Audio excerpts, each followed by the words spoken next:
Vote দিতে গেছে মুসলিম ছিল যে দিয়েছে মুসলিম পড়ে গেছে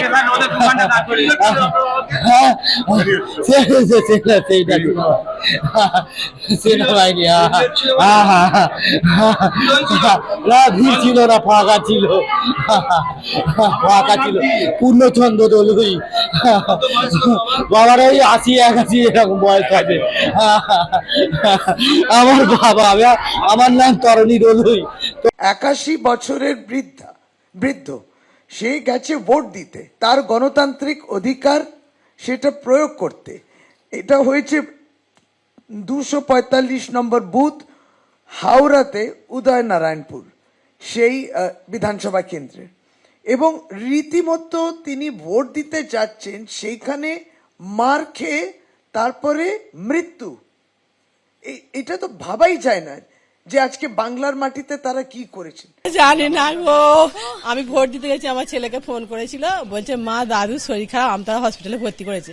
আর বলে আমার স্বামীকে বলতি, আমি ওকে বলে চলো চলো, বলে আমি ভোটটা দিয়ে সবে নাই নিয়েছি, আমাদের মল্লিকপুরে বাড়ি।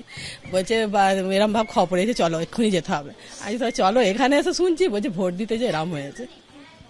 দেখছি আর আমতলা হসপিটাল ভর্তি ছিল, সেখানেও আমি দেখেছি, তখন মারা গেছে। ভোট দিতে দাদা নিয়ে গেছিল, ওখানে গিয়ে তারপরে শুনলাম যে ঢুকতে যাচ্ছিল, মানে বয়স্ক লোক, ওনাকে তো একজন সঙ্গে নিয়ে ঢোকাবেন, হ্যাঁ ঢুকতে দেয়নি, হ্যাঁ অফিসাররা। আবার দাদা দাঁড়িয়েছিল, বয়স হয়েছে যেহেতু, হ্যাঁ তারপর পড়ে যাচ্ছিল, ধাক্কা ধাক্কি মেরেছে পুলিশ অফিসারটা, সেখান থেকে অসুস্থ হয়ে যায় উনি। ওখানে অসুস্থ হয়ে তারপর শরীরটা খারাপ করছিল, তারপরে হসপিটালে ভর্তি করা হয়, তারপরেই ওরকম হয়ে যায়। হাওড়ার ছবি আপনাদের সামনে রাখবো। ভোট দেওয়ার পরই হাওড়ায় বৃদ্ধের মৃত্যু হয়েছে। উদয়নারায়ণপুরের বলরামপুরে ভোটারের মৃত্যু, কেন্দ্রীয় বাহিনীর জওয়ানদের ধাক্কাতেই মৃত্যু ওই বৃদ্ধ ভোটারের হয়েছে। উদয়নারায়ণপুরে ভোটারের মৃত্যুতে এমনটা অভিযোগ করছেন অভিষেক। Is it their duty? They should secure the border.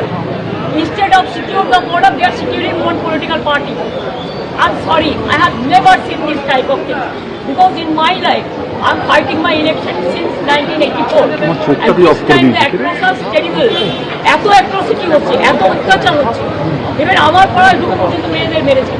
আর কয়েকটা অবশ্যই নিউলি ডেপুটেড হয়েছে, কালীঘাট, ভবানীপুর, লাইক দিস চিত্রা। কি যে করছে আর কি যে না করছে আপনারা কল্পনা করতে পারেন। এবিপি আনন্দ, এগিয়ে থাকে, এগিয়ে রাখে।